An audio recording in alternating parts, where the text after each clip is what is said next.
ఒకే Telugu view పాయింట్కి తిరిగి స్వాగతం. నిన్న పశ్చిమ బెంగాల్ అసెంబ్లీలో మమతా బెనర్జీ కఠిన చట్టం తీసుకొచ్చిందట, రేప్ చేసే వాళ్ళకి వ్యతిరేకంగా. అసలు సమస్య చట్టాలతోనా, చట్టాలు అమలు చేసే మనసుతోనా? ఇది ఇక్కడ సమస్య.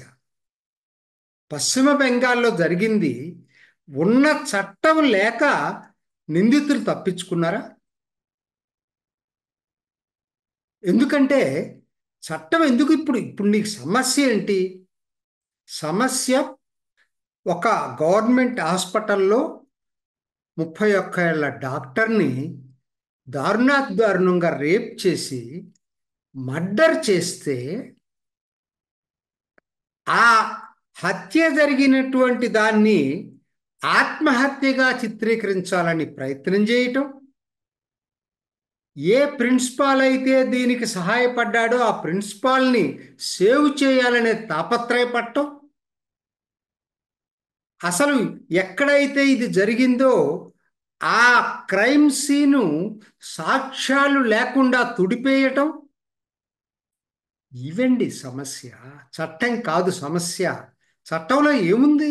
చట్టం అదివరకు 10 సంవత్సరాలు అంటే ఇప్పుడు మీరు లైఫ్ ఇంప్రిజన్మెంట్ పెట్టొచ్చు, కఠినంగా చట్టం తీసుకురావచ్చు. అమలు చేసే మనసుందా?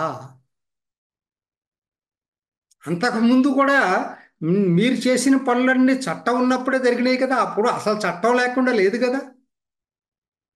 అందరూ అడుగుతుంది అది. అక్కడ మీరెందుకు కవరప్ చేయాలని ప్రయత్నం చేశారని అడుగుతున్నారు. దానికి సమాధానం చెప్పకుండా నేను కఠిన చట్టాలు తీసుకొస్తాను, ముందు ముందు నేను ఇంకా చాలా బా మంచి చట్టం చట్టాలు తీసుకొచ్చి ఏంటి ప్రయోజనం? మీరు ఏ విధంగా ప్రిన్సిపాల్ని మరి ఆగస్టు 9లో ఈ ఘటన జరిగితే నిన్న సిబిఐ అరెస్ట్ చేసిన తర్వాత కానీ మీరు అతన్ని సస్పెండ్ చేయలే. మీ డిపార్ట్మెంటే కదా, హెల్త్ డిపార్ట్మెంట్. మీరే minister, health minister, home minister మీరే. పోలీసులు చేసిన తప్పులకి మీరే బాధ్యత, ప్రిన్సిపాల్ కాలేజీలో జరిగిన తప్పులకి మీరే బాధ్యత. కానీ మీరే మళ్ళీ రోడ్ల మీదకి వచ్చి మీకు వ్యతిరేకంగా మీరే నిరసన ప్రదర్శన చేస్తారు. జనం ఎట్లా నమ్ముతారు మిమ్మల్ని? ఇవాళ అందరూ వేలెత్తు చూపిస్తున్నారు కాబట్టి, ఈ తప్పులన్నీ మీరు చేశారని చెప్పి వేలెత్తు చూపిస్తున్నారు కాబట్టి, ఏదో నేను అలా కాదు, నేను చాలా మీ హక్కులు కాపాడటానికి ఉన్నానని చెప్పాలనే ఉద్దేశంతో డైవర్షనరీ టాక్టిక్స్ కింద వాళ్ళ చట్టాన్ని తీసుకొచ్చారు. మీరు చట్టం తీసుకొచ్చిన రోజే నిన్న ఈరోజు పేపర్ టీవీలో చూస్తున్నాం, 5 స్టార్ హోటల్లో ఒక మహిళని మాలిస్టన్ చేశారు, అత్యాచార అటెంప్ట్ చేశారు. మరి ఇప్పుడు ఏ చట్టాలు మీరు తీసుకొస్తారో నాకు తెలియదు. అసలు అక్కడ దాకా మీ ట్రాక్ రికార్డ్ ఎలా ఉందండి? మీకు ఆ నిజాయితీ ఎక్కడుంది? మరి అప్పుడే జనం ఇంకా మర్చిపోలేదు సందేశ్ ఖలీలో ఏం జరిగింది, ఎంత దారుణాతి దారుణంగా మహిళల్ని వాడుకున్నారు, రేప్ చేశారు, ఇవన్నీ కూడా జరిగినాయి కదా. దాన్ని ఎందుకు మీరు బయట పెట్టలేదు?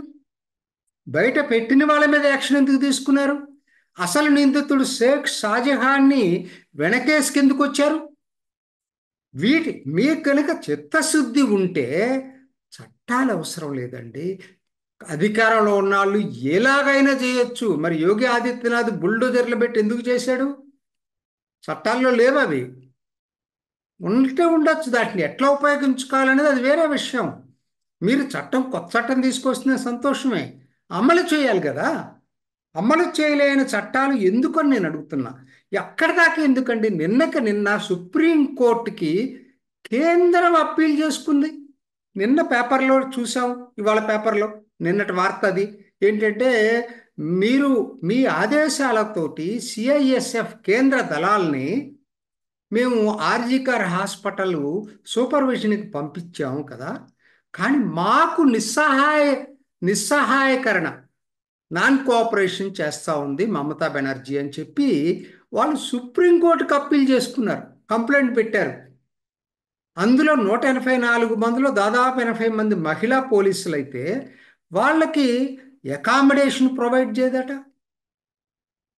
మరి ఎక్కడో ఉంది సిఐఎస్ఎఫ్ క్యాంప్, అక్కడి నుంచి రోజు రావాలంటే వాళ్ళకి ఇబ్బంది అయిపోతుంది. ట్రాన్స్పోర్టేషన్ ప్రొవైడ్ చేత, గ్యాడ్జెట్స్ ఇవ్వదట, ఎలక్ట్రానిక్ గ్యాడ్జెట్స్, వీటిని పరిశీలించేటువంటిది. మరి నేను చెప్పట్లే, ఇది వాళ్ళ అఫిడవిట్లో కేంద్ర హోంమంత్రి అఫిడవిట్లో సుప్రీంకోర్టుకి దాఖలు చేసుకున్నాడు. ఇది మీ నిజాయితీ నిబద్ధత. మీరు ఎంత దారుణం అండి! మీ మంత్రులు ఏం మాట్లాడుతున్నారండి? ఒక్కొక్కరు ఎంత దారుణాధారంగా మాట్లాడుతున్నారండి. డాక్టర్లు నరహంతకులట. ఒక ఆవిడ మాట్లాడుతుంది, ఒక యంగెస్ట్ ఎమ్మెల్యే అమ్మాయి మాట్లాడుతుంది. ఇంకొక ఆయన మాట్లాడతాడు, మీరు గనక రోడ్ల మీదకు వచ్చి నిరసన ప్రదర్శనలు చేస్తే మీ తల్లులు చెల్లెళ్ళ ఫోటోలు పెట్టి మేము ప్రదర్శన చేస్తామంటున్నాడు. అసలు వీళ్ళు మనుషులేనా?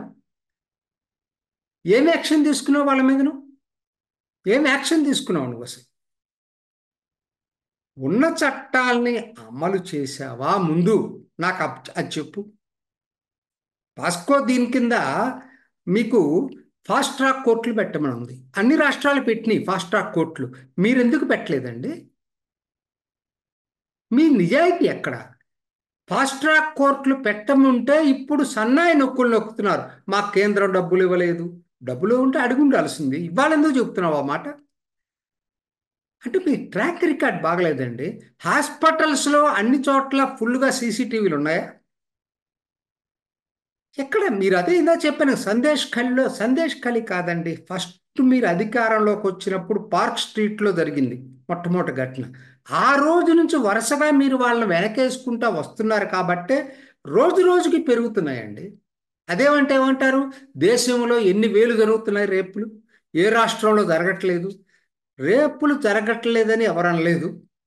అది సామాజిక సమస్య. ఖచ్చితంగా దాని మీద అది దీర్ఘకాలికంగా దాన్ని పరిష్కరించాల్సినటువంటి అవసరం ఉంది.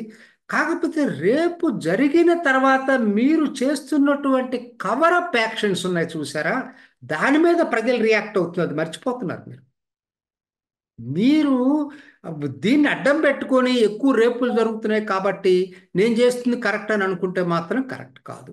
మీలో నిబద్ధత ఉంటే ఒక్కటేనండి. ఇవాళ జనం ఇంతమంది ఇంత ఎక్కువగా ఎందుకు రోడ్ల మీదకి వస్తున్నారంటే ఒక పార్టీలు వాళ్ళకి మద్దతుగా నిలుస్తున్నాయి తప్పితే పార్టీలు లేవండి ఇందులో. నిన్న హ్యూమన్ చైన్ మానవహారం నిర్వహించారు కలకటా నగరంలో. ఎవరండి దాంట్లో? పార్టీ వాళ్ళ? అంత కుర్రవాళ్ళు, యువతి యువకులండి మానవహారం నిర్వహించారు. పార్టీలకు సంబంధం లేదు. పార్టీలు వాళ్ళకి మద్దతు ఇస్తే ఉండొచ్చు, కానీ ఇవాళ జరుగుతుంది మాత్రం పార్టీలకు అతీతంగా జరుగుతున్నటువంటి ఒక మహా ఉద్యమం. మీలో నిబద్ధత ఉంటే వాళ్ళు ఎందుకు మీరు రాజీనామా చేయాలనుకో? ఏకైక డిమాండ్ ఇవాళ మీరు రాజీనామా చేయాలని చెప్పి కోరుకుంటున్నారు.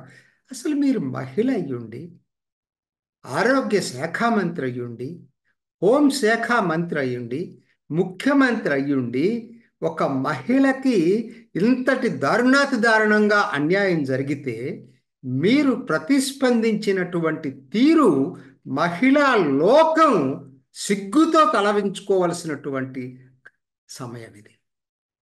మీరు సిగ్గుపడాలండి. జరిగినటువంటి దాన్ని మీరు ఇచ్చినటువంటి ఏ విధంగా వాళ్ళని ప్రొటెక్ట్ చేసుకోవటానికి మీరు తీసుకోవాల్సిన తంటాలు పడ్డారో అది ఇవాళ మొత్తం జనం కోడి కూడే చూస్తున్నారండి.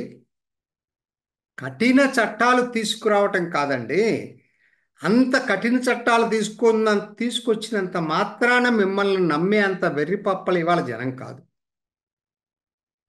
అంత మాత్రాన మీరు చేసిన పాపాలు కరిగిపోవు.